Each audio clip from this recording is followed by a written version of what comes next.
përsëri mund t'i rikthehemi, Mund të citoj gjithë liderët e botës, Biden, Trudeau, OBSH, këtë duash ti. Nëse nuk bën vaksinën, rrezikon veten dhe të tjerët, ka qenë fjalia, të lutem, paktën këtë mos. Po jo vdes. Nëse nuk bën vaksinën, rrezikon vdekjen me vdes, çfarë do të thotë? Jo. Flamë të mos harrojmë. Të mos, jo. Të jemi korrekt në mënyrën se si flasim. Pra, ka është në gjithë komunikimet që ka patur shkenca me publikun kanë qenë të balancuara dhe në asnjë moment nuk është përdorur kjo gjuhë fataliste që ju po citoni tani, pra nuk është thënë ndonjëherë që nëse nuk bën vaksinën. O vlla, po kemi qenë gjallë në atë kohë, kemi pas veshët në vend. Rama nxorri tanket për atë vaksinë. Po kemi pas veshët në vend. Terrori ishte psikologjik nga mëngjesi deri në darkë, kaq të vdekur dhe doli video viti 2019 në janar që në Chatham House organizohej seminari se si do bënin terrorin psikologjik botëror një vit para se fillonte pandemia. Si do të merronin njerëzit. Po ti ke qenë aty më, pse bën sikur si ke dëgjuar këto gjëra? Ti ke qenë një nga folësit kryesor të këtij terrori psikologjik. Po si bën kështu sikur s'ka ndodhur asgjë? Çka ka kaluar 6 vjet asgjë s'janë, 5 vjet ka kaluar asgjë s'janë. Po kë më vonë ç'i ka ndodhur më? 1 sekond më. Po si më vonë super. 1 sekond me dëgjoj Altin. Tani ngritja e zerit nuk tregon që ke të drejtë. Pra, kundër tankeve të Ramës, unë kam qendër të parët që kam folur dhe kam qendër personat kryesor që jam kundërvend masave të palogjikshme që ka marrë qeveria shqiptare në atë kohë. Kam qenë ndër zerat e përsërisë edhe një herë dhe ta them edhe një herë Flavio që jam krenar që gjatë gjithë kohës kam sjellë. Ke terrorizuar njerëzit vëlla. Ke të merruar njerëzit. Ke qenë pjesë e operacionit psikologjik të terrorit, që vret njerëz terrori, vret psikologjikisht, i smur njerëzit, i bën të vdesin njerëz terrori psikologjik. Ti ke qenë një nga njerëzit që ke marrë pjesë në këtë proces. Ti ke qenë. Jo.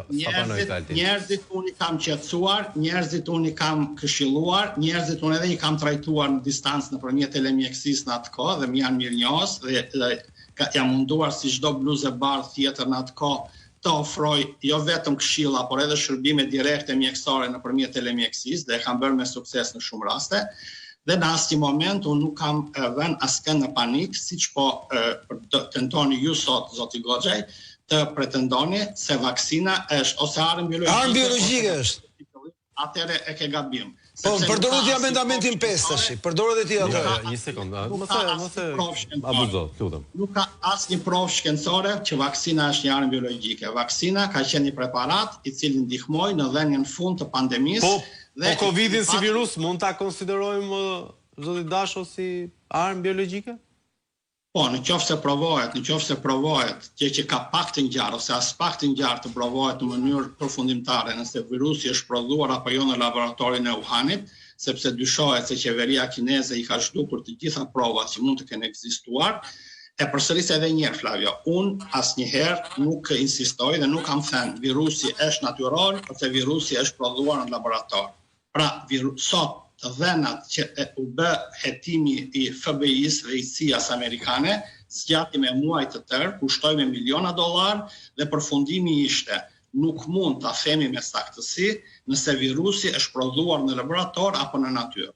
Kongresi Amerikan vendosi që në mënyrë politike të zgjidhte opsionin e prodhimit në laborator, por prova nuk ka dhe nuk kanë për të gjetur asnjëherë, sepse përsëris edhe një herë të dhenat epidemiologjike nga fillimi i pandemisë ose janë kyçur nga qeveria kineze ose janë asgjësuar.